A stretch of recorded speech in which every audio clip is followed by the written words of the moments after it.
want to just, like, go into someone's house and just be like, hey, can I interview you? And just ask you what you think. Just how they think. Just, like, what you think. Like, what are your views on religion? What are your views on politics? What are your views on government? What are your views on life? What are your views on other people? How do you... What do you view other people as? Yeah. What are people to you? What do you view this type of person as? Do you like these type of people? Like, I just want to know what everyone thinks. Like, I want to, like, go into the household that is, like, an old lady that's taking care of her grandchildren. Mm-hmm. And I want to know if that affects, like, her... Because everything affects something. Like, the old lady taking care of her grandchildren.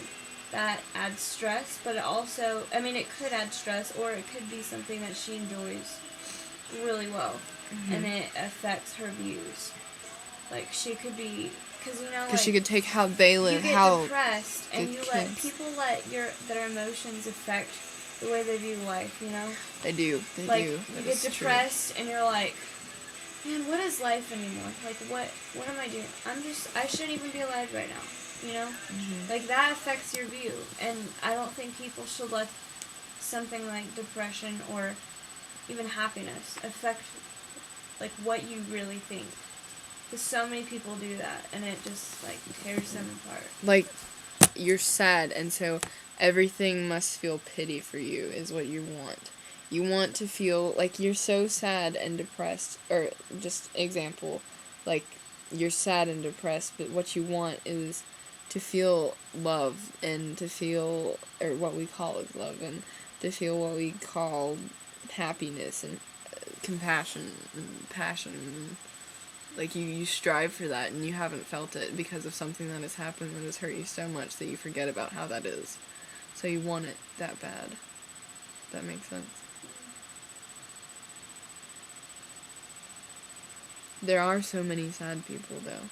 And you need that sadness. Yeah. We live off sadness and melancholy. I mean, if everything was happy...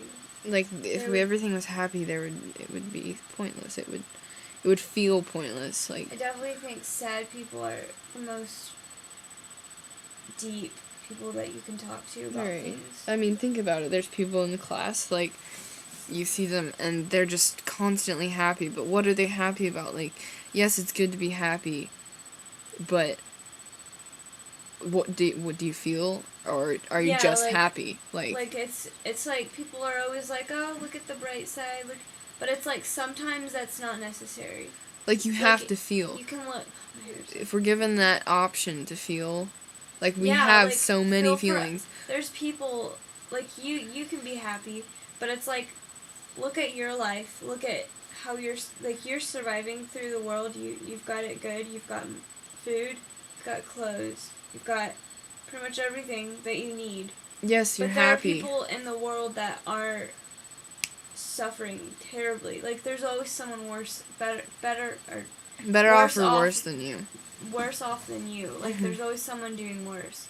And it's like, being happy all the time, that's not helping anything. Mm-mm.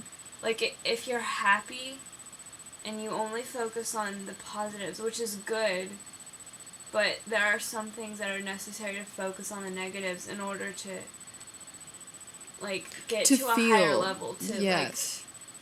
That makes sense. Become more advanced in your thinking. Like, yeah. You don't advance in life by being happy all the time. You hurt, and then something brings you forward. Yeah. You find something, like, or something finds you. You're drawn to something, or it's drawn to you, and it makes sense. Like, you can't be happy all the time. Like, there is always something that you feel that's not happiness, and there's so many feelings that go unnamed, and each one is different to all of us, so you cannot name any of them. They don't have definition. You can't really define a feeling that you've never felt before. But, like, you have to have sadness, you have to have tragedy, you have to have heartbreak to move forward, because there's always something that's going, like, once you go down, you have to go back up, or once you're up, you have to go back down. But then somewhere you meet, and I guess you could call that death. Like, you find that balance, and that's what happens. Almost like that's what it could seem like. Do you know what I mean? Yeah. Like, there's always something to be sad about.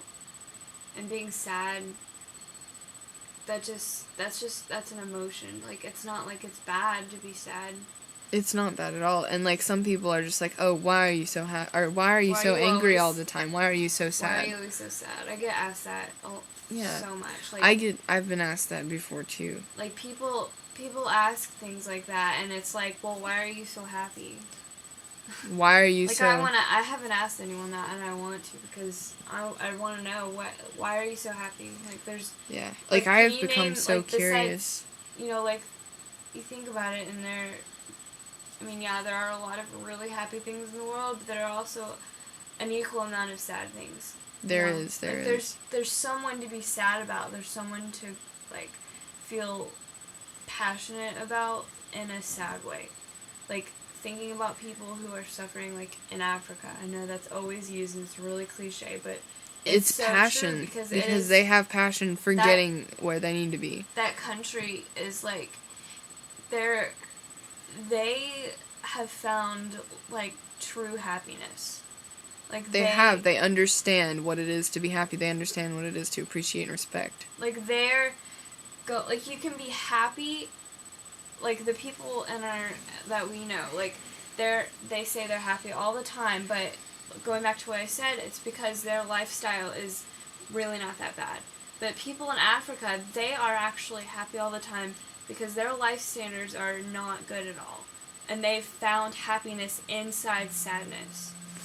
Like, is that a phone call?